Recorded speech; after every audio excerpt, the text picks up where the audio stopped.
Welcome to logisticsales.com, where today we're going to be talking about mastering phone sales. So stick around and let's get started.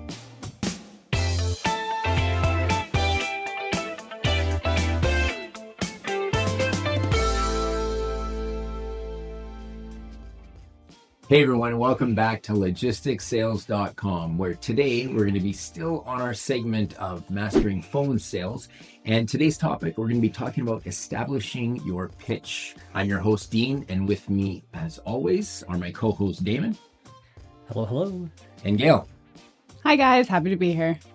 So again, if you're just starting out or a seasoned professional and you want to develop a well-crafted pitch, to really develop with your customers and build that trust and open the doors to lasting relationships, today's your day. We're going to break down today's episode in a few clear, actionable steps to ensure that by the end, you're ready to make your pitch stand out and set your sales on fire. So I guess to kick things off, Damon, we're going to talk about knowing your audience. Yeah, definitely when you are doing phone sales, know who you're talking to. That's probably the first thing you got to do is, who am I calling? Find out as much information as you can about the person. So start with your research would be number one. Research the company, research the person, try to find out what their goals are, what their challenges may be. Understand what your pitch is and if it matches to the person that you're speaking to. So that would be, number one for starters is do the research is what we always talk about. Secondly is understand which industry they're in. If we know which industry they're in, then we could speak industry specific. Or if you're still doing your research, what you want to do is start researching more information about what that industry is all about. How did their supply chains possibly work? What challenges can they possibly face? And industries, sometimes there's association groups that could also lead to better conversations. If you understand who maybe their competitors are or different information about their industry, you're going to have a better conversation, and it's just going to be more relatable. When you are able to talk to somebody and you kind of have that relationship with them where you can actually engage in a conversation, and a conversation is just not, oh hi, how's your food products today, right? Like, it's, you got to be more expansive on your conversations, and the more expansive you can be in conversation, you're able to kind of ad-lib in the conversation and kind of freestyle it, which makes it more authentic. So go for it, Gail. And I was just going to add also, when you understand like the customer, the industry, the person that you're talking to, it becomes so much more easy to fill in those gaps, right? You're starting to piece together parts of their business that based off of your research, you've already found answers to. So when you start asking those questions, you develop that relationship, a lot of the answers have already fallen into place. So it becomes a lot more of a streamlined conversation and ultimately more effective. Yeah. So number 3 would be identify key needs. And when we're looking at key needs of that customer, you're looking at like how do they operate? What's the main purpose of their business? And well, when we talk supply chain, what we're looking for always is what's coming into their warehouse and what's going out of their warehouse. Trying to understand like what it is that they do, what they're required to be able to do that job, and what they're actually selling to their customers. And that stuff after that is just knowing who their customers are, so you can actually have that conversation. And so when we talk about understanding like their customers, whether it's major retailers, whether it's the way that they run their supply chains, whether it's understanding their delivery patterns, there's so many things that we could kind of put into place that shows somebody that we have the knowledge to be able to help them out. And when it comes to like refrigerated products, we do talk about different requirements for when we are maybe delivering these products at different locations. There's certain requirements. So if we're able to start talking about requirements of their customers, we're going to have that better conversation. And it just lets them know that, hey, we understand what they're going through, what their requirements are. And if they feel like we understand them, then they know that we can probably help them with solutions as well, because it's working with someone as a partner versus just trying to get the sale. Yeah, I love the example you used with the warehouse too. Imagine you pick up the phone and you're calling someone on the other end that's actually managing this warehouse. And it's, they're servicing tons of different customers. And the last thing they want is just someone to pitch them on what they can offer and what's in it for them. It's better to put in the research and actually be able to, when you make that call, by identifying their key needs, by knowing even who some of their customers are. And if you could talk to them and say, as a matter of fact, we deal with some of those customers already. We think we can do a great job for you. Have you ever had any problems with X, Y, or Z? And all of a sudden start speaking his language, and then he's going to be that much more prone to keep that conversation going. 100%, Dean. It's all about aligning to their solution. And if we could align our solution to theirs, then we know that we're in harmony that way to be able to produce something where, the customer knows exactly what they're going to get. And for us, it's making sure, okay, well, let's make sure we do have solutions in mind for them. What are some, and every industry only has, maybe a handful of real problems that they can possibly face, right? In transportation, it's things like on-time deliveries, it's the quality of service, it's making sure we reduce any breakdowns, quality control for refrigerated products. But again, it's all these things are very basic, right? The way that we communicate, is there visibility in the supply chain? And again, a lot of these things are easy solutions to be able to go into. And any industry that we kind of research, there's only a handful of real common issues that you're really going to face, and having the solutions prepared for them and making sure that it's in alignment with the solutions that your customer is looking for is going to allow you to have an easy sale. And you're ready for the questions. You don't get stumped, right? And the last one is like personalize your pitch.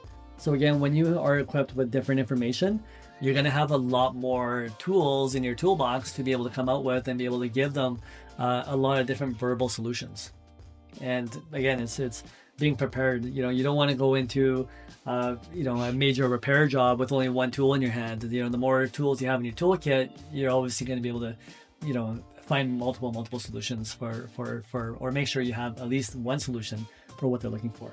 Yeah, and I think it's really important to value your audience's time. If you have a message you want to deliver to them and explain some of the services that may benefit and fix and solve their problems, you don't want to have some long-winded pitch where you send out, even if it's in an email, and it's a company that deals strictly with dry goods, and you're bragging about your reefer services and everything. So understand that what they're reading or what they're hearing is relevant to their day-to-day business. Mm-hmm. Yeah, and the last thing I always say is use words that are comfortable to you. Not everyone speaks the same language. Not everyone is comfortable using different types of words. There's certain words that come easier to you, and just like how we all kind of have our own different speaking style, but it's what we do best, right? Is it's what makes us comfortable in that situation. And for us, it's just making sure we don't use words that go over the customer's head, but using words that are comfortable with us so that the customer can understand what we're actually trying to say.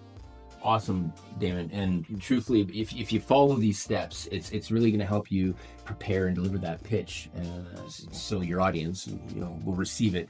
And again, we continue that dialogue to the next step, which is hopefully getting to the sale or providing that service or good. But now we get to crafting a clear value proposition. Gail, can you get into that a little bit? Exactly. So when it comes to doing sales, the value proposition is basically how you're going to propose your company, your business, your service to that customer with the value add that ideally will be a selling point for that customer on the other end. But that I don't want to backtrack a little bit, because a lot of that comes down to the preparation that goes into it before you even pick up that phone call. One of our previous episodes, we talked about prospecting and finding the right customers, the right accounts, and making sure that your prospect list is qualified. So once you've done that step, you should have a lot of clear answers on who you're targeting and have a lot of your pitch crafted, because you can start building it based off of the qualified customers that you've already gathered. So once you've aligned those synergies, now it's about actually crafting that pitch and going forward and starting to make those calls. So the first thing that you want to do is define that core message. So based off of your business or service, what is the number one thing that your company offers as a selling factor, a wow factor? What is the reason people want to buy from you? So maybe like as a trucking company, it's we are a trucking company that does transportation across Canada and the United States, specializing in high value expedited freight. So for somebody who is maybe machinery, technology, stuff like that would be a really good selling point, because they're like, man, we have priority freight, our stuff's high value. These guys might be the perfect fit.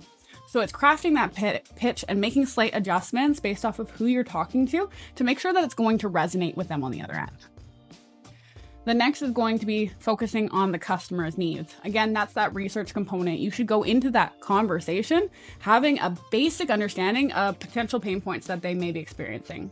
Now, it may not be the end all be all. They may not be experiencing those issues, but having that general idea of what goes on in their industry, what they could be experiencing, gives you the ability to then craft your pitch and the sale towards how it could benefit them by using you as a service provider.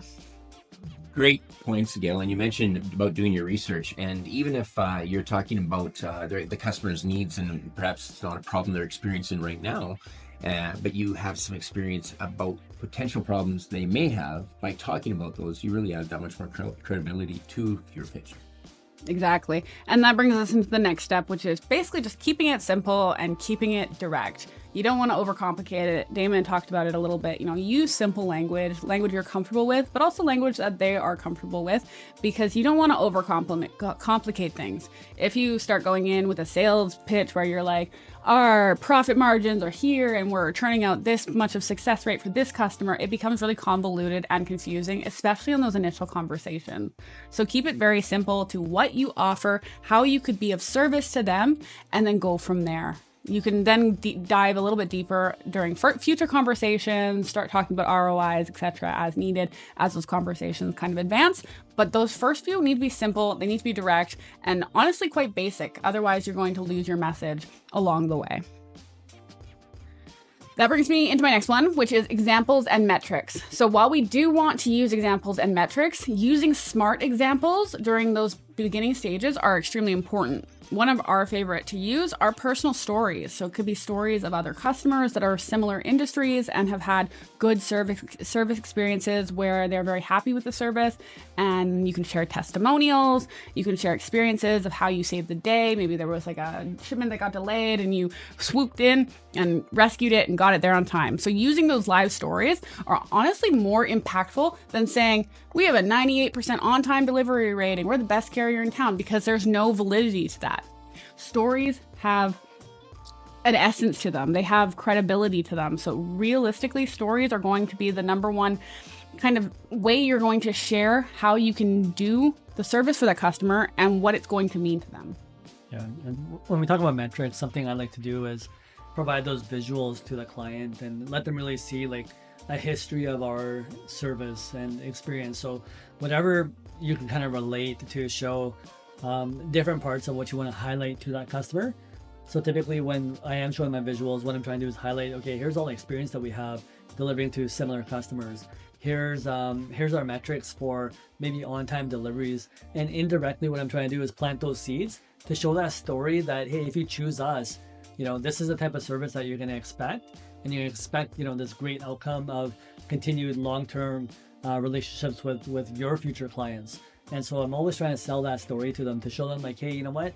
There's a reason for choosing us, and I can do it in a way that it's more visual and it doesn't come across as hey, I need your business, but it's more like, well, here, let me just show you what you can expect moving forward without having to really have to sell yourself, but you're just showing it by demonstrating what your previous history is with any data, any metrics that you can put together. Yeah, it really helps if you deliver it in a story, as you were saying, Gil, because that story can be repeated as opposed to just throwing a bunch of numbers at them and charts and graphs. If you can paint the picture with a nice, well-worded story, that story could be repeated to their colleagues within the business. So that's a really, really great point. Yeah, and I think this is honestly key for this last point, which is being able to differentiate from your competitors. And the reason why I think this is key is because it is so easy to get stuck in that trap of just repeating your sales pitch. This is what we are, this is what we do, and this is how we can help you. But the stories, again, add credibility. So by differentiating yourself, by showing those stories, how you helped customers, what action steps you took, all of the things that you did above and beyond to make sure that customers' orders arrived on time, to make sure that they were happy, to make sure that the service was there, that's the character that you want to be selling. So it's a great way to differentiate. And you can also find individual selling factors that are going to be, your company's highlights of why they should use you. But those stories are really going to build off of what you can do for them. And remember, those stories don't always have to be your stories personally. If you are new into this industry, look at people that are doing the same work as you. What are their stories? Sometimes you don't have to repeat a story that you've done personally, but knowing some of these stories, whether it's your coworkers, whether it's the company that you're working for, or anybody, maybe it's your previous experiences, maybe it's not even related to what you're doing right now, but you're telling a story based on what you've done in the past to show that what you'll do in the future will be just as good.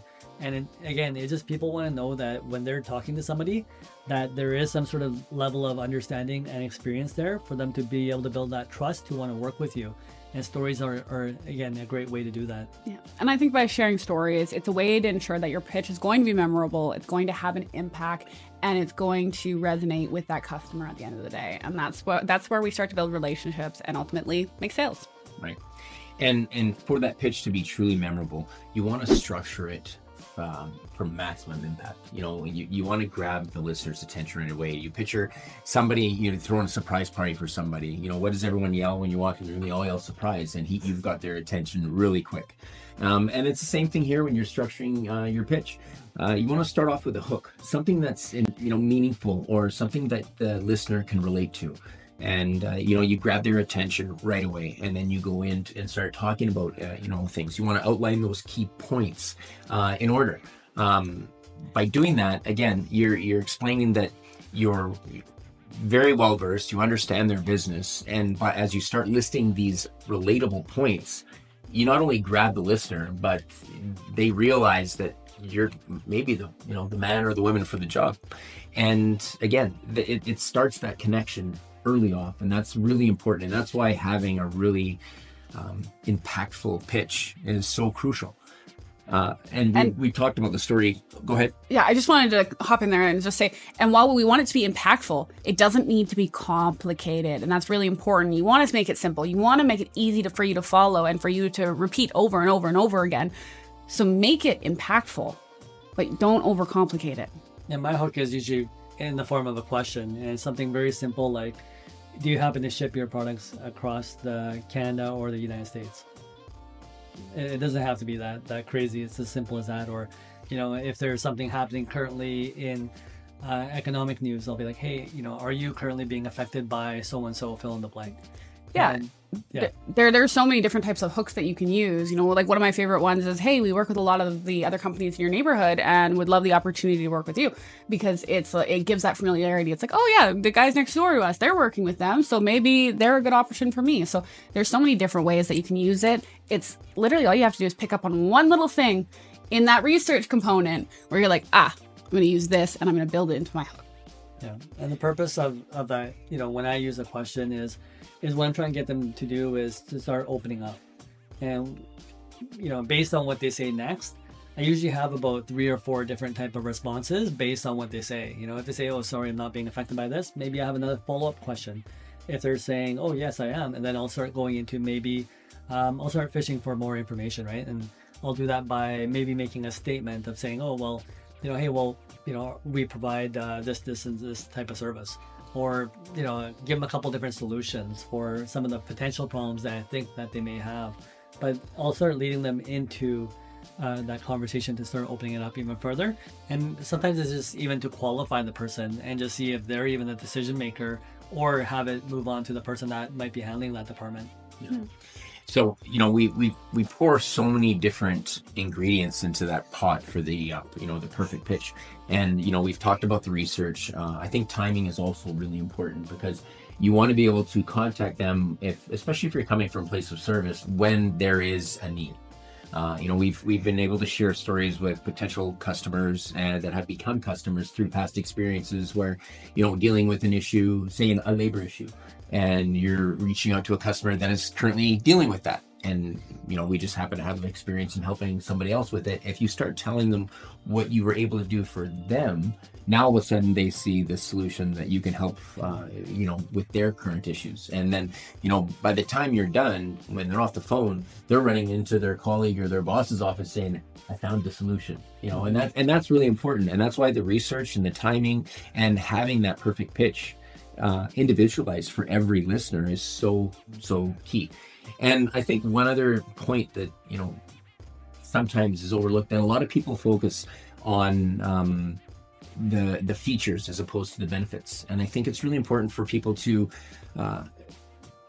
emphasize how the solution can really impact or benefit the customer instead of just detailing every single feature.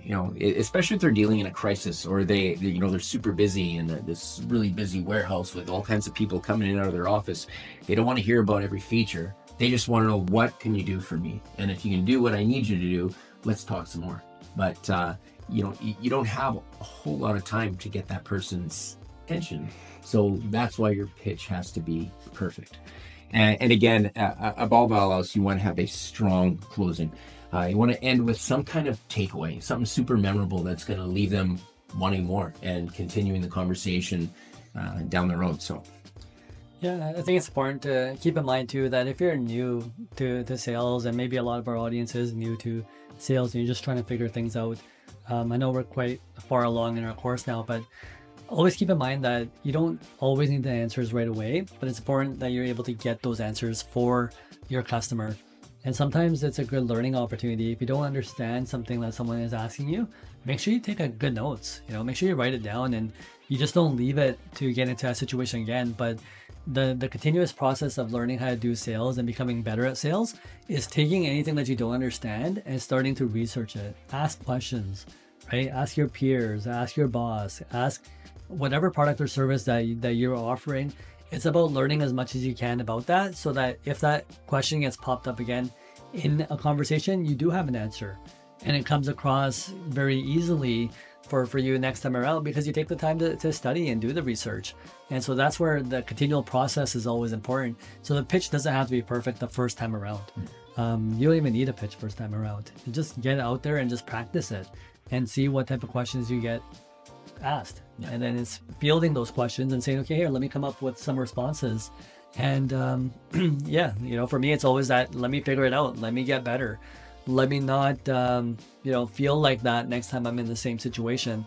And so sooner or later, you're going to make enough calls, you're going to have enough sales pitches that it's just going to start flowing to you naturally. And it's that repetition and that practice, and you can do that through role playing. You can do it through, practicing with friends. I mean, there's so many different ways that we can practice it to get better at our pitch, that it's just a fun exercise to do. Yeah. And I think before you get off the phone, especially if you're having a really great conversation, it happens a lot more with young sales reps or newer sales reps. They're comfortable, things are going well, and then they got their message across, and then they get off and they're like, okay, what's next? You really, before you get off the phone, if you grabbed your listeners' attention and they're interested, you want to have a certain call to action and make it clear what the next steps are, so they know, and when you get off the phone, they're going to go talk to their peers, or they're going to have this, the next step, what it is, and then, okay, well, let's touch base tomorrow, or let's find out what you need, call me back right away, or whatever works best for you. But you want to know what you're doing, and they want to know what needs to be done once that conversation is over. Otherwise, you're just waiting, and then you're like, well, I got to try and get in touch with them again, and they're going to be busy. So outline those steps. Very important. And one of the hardest things that we get into when it comes into sales is the biggest part, where, again, I notice a lot of training sales reps will have the most difficult time, is trying to handle questions or even objections. And so what I want to do is make sure that, we want to get you prepared to that point. And this is, again, research becomes a very large component of it. But then we want to get to a point where we can welcome questions and work on our listening skills, right? To listen closely and really understand, where is that customer coming from? And even be comfortable to a point where, we could ask them more questions to get them to open up about more questions towards us. And this is what creates that dialogue. And again, it's a trust building exercise that we always have is, if we're talking to a decision maker, let's help them with some solutions, right? Let's not be scared of the questions.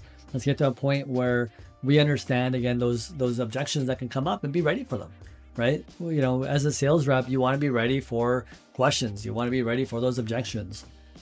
Yeah, and I think when it comes to fielding objections, while they are probably the most terrifying thing you experience as a new sales rep when you're just starting your cold calling journey or your sales journey, it is terrifying, but how you feel those objections and how you learn to respond from them is actually going to give you the firepower to become a great salesperson. Because as you field them, the more objections you face day after day after day, the better you will be at responding to them and still convincing people to buy your product or service despite their objections. So don't be like, oh my goodness, this is hard. I don't want to deal with objections. Instead, take it as an opportunity to continue to learn, to continue to grow, and become a better version of yourself, so that maybe 6 months down the line, when you're having similar phone calls with the exact same objections, my goodness, I can't talk today, when you're having the exact same issue, you'll be able to field them, answer them, and convert into customers way faster than you did before. Yeah. And personally, like I love questions, because questions just opens that door for me to ask more questions. And it shows like how much expertise is coming from the other side. Again, asking those smart questions to try to get someone to elaborate and really try to precisely figure out what it is that's really bothering that client, and get down to the solution aspect of that.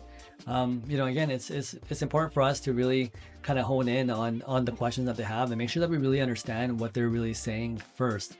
Right? Sometimes an original question may be very vague, but as we're able to ask more additional questions to that client, then we start getting the real picture of what their real concerns are. And for them, it just makes them feel like they're listened to. It makes them feel like we understand what they're actually talking about.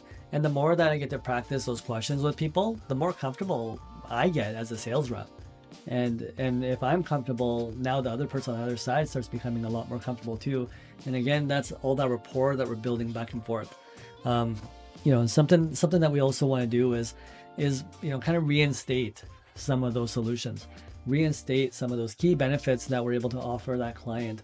Questions are a great way to do that reinforcement.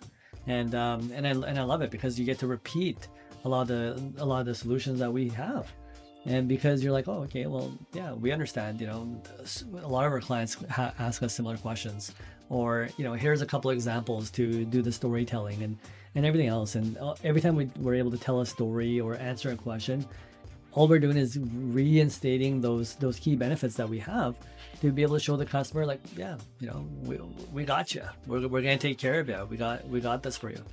And even if we don't have the right answer for that client, or it's not the right answer that they're looking for, I'm going to be honest about my limitations. So be honest about any limitations that you may have, and don't worry about it. I mean, it's more about letting the customer know what you can do and what you can't do. So we want to be able to service that customer with the right solution, and don't overpromise something that you can't deliver on.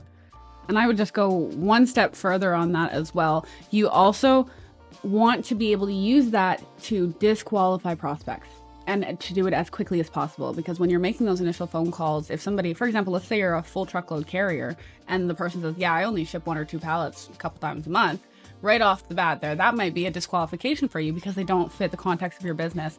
So being honest about your limitations will open up the conversation to say, yes, that's perfect, this is something we may need, or maybe potentially, oh, this is not in line with what we do and we're not a good fit. So it'll answer some of those questions and help you reduce your prospect list to just your qualified contacts a lot faster.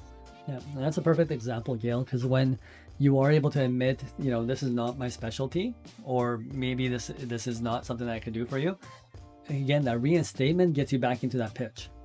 And this is where, again, it works great, because again, it gives you a second opportunity to go try to field and make sure that, am I working with the right client?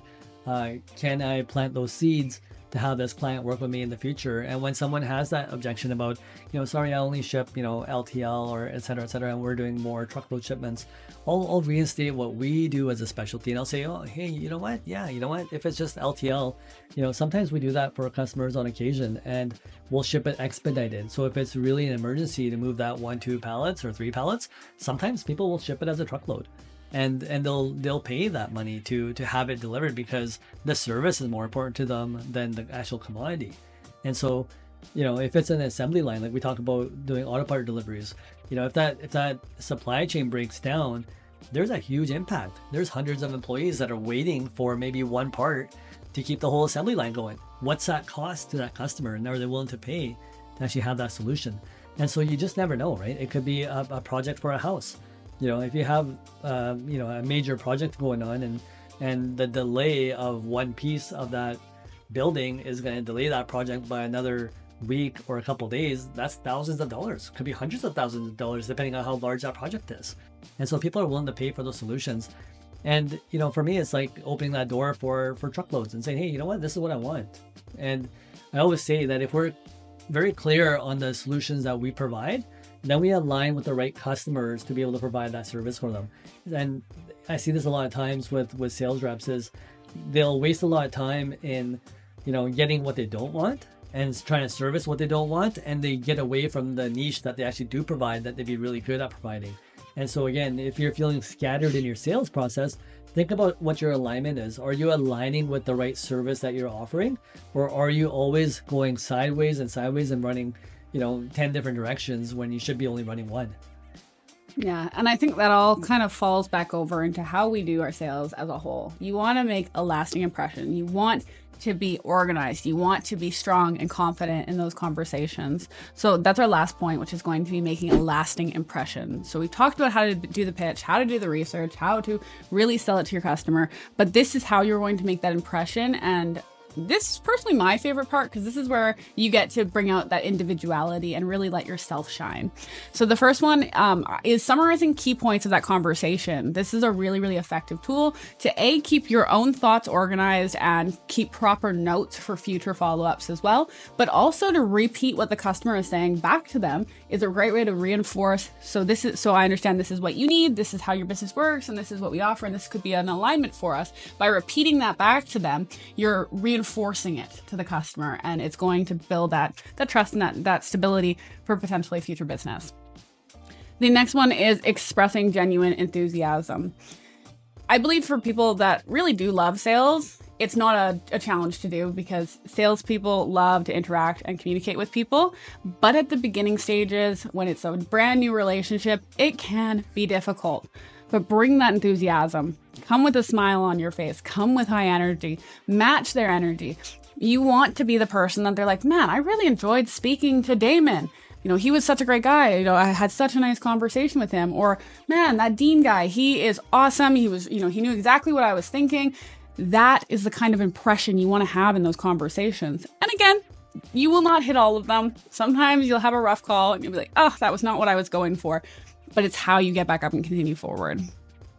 Yeah, and a lot of times, like, people will have even short conversations in sales, but it's important to be like, even if the customer's trying to brush you off right away, and it's like, I don't want to be pitched, and then it's just about being very courteous with them and kill them with kindness always, because it opens the door for next time. Is what I always talk about. It's like, don't worry if it doesn't work out the way you want it to the first time around. Just open it, like, leave it open for the second time. If the customer says, hey, you don't need to follow up with me, every day, or you don't have to follow up with me every week, and I'll call you when there's something available. Be agreeable, right? And do it with a smile on your face and say, yeah, hey, no problem. I'll wait a few months to do a follow up if I don't hear from you, right? Just leave them back with something, acknowledge that you're listening to them, but have that great, response to them with a smile on your face that they remember it for next time.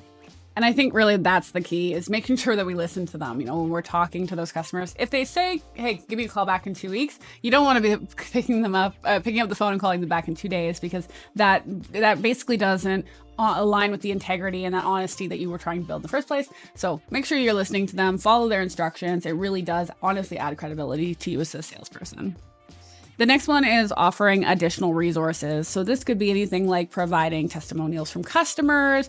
Maybe it's providing some rates for some common lanes that they've given you information for. It's basically just planning that next step, that next interaction. So when you get off that phone call, you should already have your intention for what's the next step and have relayed it to the person on the other end.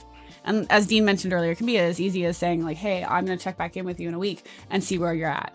But relaying that intention is going to give the customer the idea, okay, I'm expecting this from Dean next week, and it gives them that intention, and you're not just going to blindside them when you call them. And I think sometimes, it's listening to that client, that lasting impression is really when you're able to repeat back to them. Like if they've asked you for a couple things during that conversation, They want to know that they're being listened to, and so that whatever resources that they were maybe requesting from you, whether it's a policy that they're looking for, whether it's a guarantee, whether it's pricing, all those things that you kind of mentioned, Gail. But it's in that conversation that you want to make sure that if they asked you for something, the additional resource comes in the next conversation because they asked you for it. Even if they haven't asked for it, it's really nice to plant that seed too. If they're talking about a certain subject, and say, well, this one time we actually did X, Y, or Z. I can share that with you later. And that can be a strategy for you to get your next touch. I brought this up, or this situation. I'm going to reach out to them with that information. So, it'll get that next email to them, and they'll get back to you and say, hey, thanks, you really appreciate that information. It can really hammers home what you're capable of doing for them, and then get that next step. Yeah, you can build off of that conversation and that sales pitch so much. There's so many creative ways that you can really continue that conversation. So then final kind of things that you're going to want to do is just make sure you thank them for their time. And of course, stay open for further opportunities, because you don't want to close those doors. It's one thing to say, hey, this is what we do, this is what we specialize in, and that's the box that we fit into. But it's another to say, hey, while this is what we specialize in, this is our bread and butter, we are also a resource for you here. And so being able, even if it's just a informational resource, if they're like, hey, I've got a question about shipping in this area, and maybe we have nothing to do with it, but we are a good resource for them to go to find those answers. And the difference is that you want to be the differentiator between somebody else and you. Because 9 times out of 10, if somebody doesn't do that product or service or business model, they'll just say, thank you, we don't do that, and leave somebody basically to figure it out on their own. But if you want to be that person, if you want to be the person that they go to for answers every single time, take a couple minutes, do a little bit of research, see what you can do to give that customer an answer. Because while it may not align in this particular moment, there might be an alignment down the future. And if you have gone that extra mile, if you've taken that extra step, they're going to remember you and hopefully circle back around and give you the business. Absolutely. All great stuff. You want to leave that lasting impression and really keep that door open for further engagement. Today, we hope you enjoyed the show. We went through a lot of skills and discussed a lot of different elements of building and establishing that pitch.